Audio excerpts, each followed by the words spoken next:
অধিকারে, সেখানে তারা আবার আমাদেরকে বলে যে জানমালের নিরাপত্তা আগে, সেনাবাহিনী যেন ভুলে না যায় তাদেরকে মাল দিচ্ছে। আমরা সাধারণ ছাত্র জনতা অথবা সাধারণ এই দেশের নাগরিকরা ট্যাক্সের টাকা দিয়ে এই বাহিনীকে আমরা পালতেছি।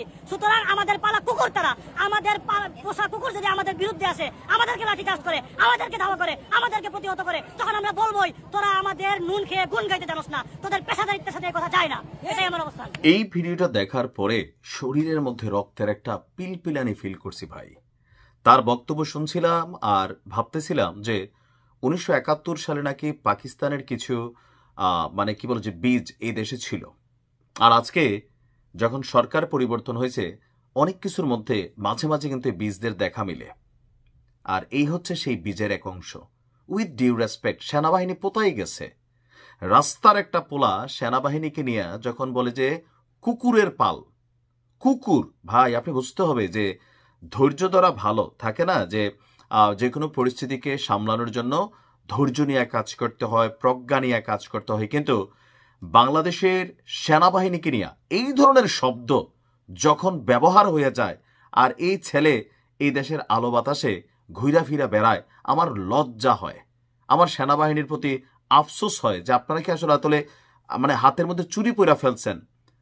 যে একটা ছেলে এরকম ভাবে প্রকাশ্যে, কালকে আমরা দেখলাম পুলিশকে নিয়েও বাংলাদেশের বিভিন্ন জায়গায় মানে ন্যাক্কারজনক শব্দ ব্যবহার করা হয়েছে। এরা এই সাহস কোথায় পায়? এদের কানেক্টিভিটিটা কোথায়? এরা কোন দেশের পারপাস সার্ভ করে যে বাংলাদেশ সেনাবাহিনীকে নিয়ে গণহারে যে কুকুরের একটা শব্দ ব্যবহার করার মতন দুঃসাহস দেখায়? আর এই ছেলে এই ঘটনার পরে প্রায় 24 ঘন্টা, আমি যখন ভিডিওটা রেকর্ড করতেছি 18 ঘন্টা হয়ে গেছে, আর সেনাবাহিনী এই ছেলেটাকে ধরতে পারলো না। আপনাকে হাতে চুরি পড়ে ফেলছেন ভাই। এই যদি আপনাদের অবস্থাও হয় তাহলে তো মানে বাংলাদেশের অবস্থা খুবই খারাপ। এই সেনাবাহিনীটাই বন্ধ করে দিতে হবে।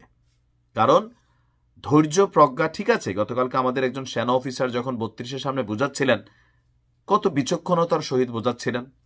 একটা উস্কানি দিয়ে তো লাগাই দেওয়া সোজা। পরিস্থিতি খারাপ হলে এই যে আমাদের ডিএমপির পুলিশ কমিশনার এখন বললেন যে কোথাও ককটেল মকটেল বিস্ফোরণ করে ডাইরেক্ট গুলি, তো আওয়ামী লীগ সরকারও তো এই গুলির নির্দেশই দিছিল।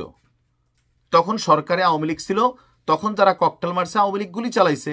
আপনি বুঝেন বিষয়গুলো। এখন আপনারাও এরকম নির্দেশ দিচ্ছেন, পার্থক্যটা কোন জায়গায়? মানে কাদের গুলি করতে হবে আওয়ামী লীগ দেখলে? তাহলে এই যে ছেলেটা যে বক্তব্য দিল যে সেনাবাহিনীকে কুকুরের সাথে তুলনা করলো, আর আমাদের সেনাবাহিনী এই ভিডিও দেখার পরে মাঝে মাঝে সেনাপ্রধানও বক্তব্য দেন, আমার কাছে মনে হয় যে নরম পায়ে যারে বাঙালি জাতির মধ্যে তারা কিন্তু জাপড়াইয়া ধরে।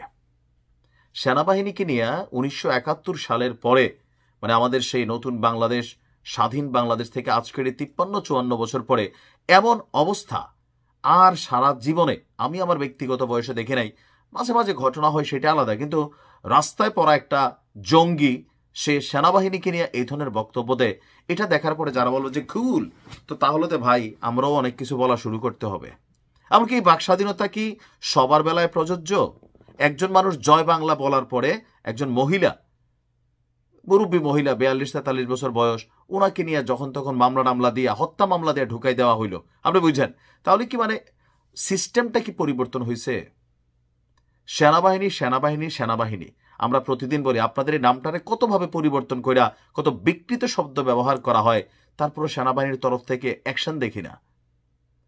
এই ছেলেকে গ্রেপ্তার যদি সেনাবাহিনী করতে না পারে তাহলে সেই দিন বেশি দূরে নাই পাকিস্তানের মতন যে ক্যান্টনমেন্টগুলা এরকম বিভিন্ন জঙ্গি গোষ্ঠীরা গিয়া উড়াই দিবে, আপনাদের বিরুদ্ধে হাত তুলবে, অগ্নেয়াস্ত্র তুলবে। লুটপাট করা অস্ত্র কোথায় ভাই? সবসময় এগুলা হলে তো আমরা সেনাবাহিনী, আপনারাও তো ভাই আমাদের টাকা দিয়ে চলেন, তাই না?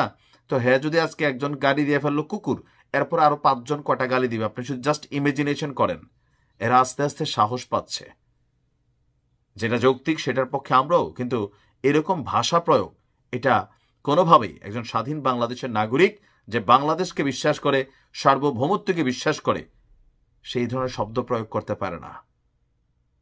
আমরা সেনাবাহিনীর দৃষ্টিভঙ্গি এটা অবজারভেশন করছি যে আপনারা কি করবেন এই ছেলের বিরুদ্ধে। এটা মানতে পারি নাই ভাই। ভালো থাকেন।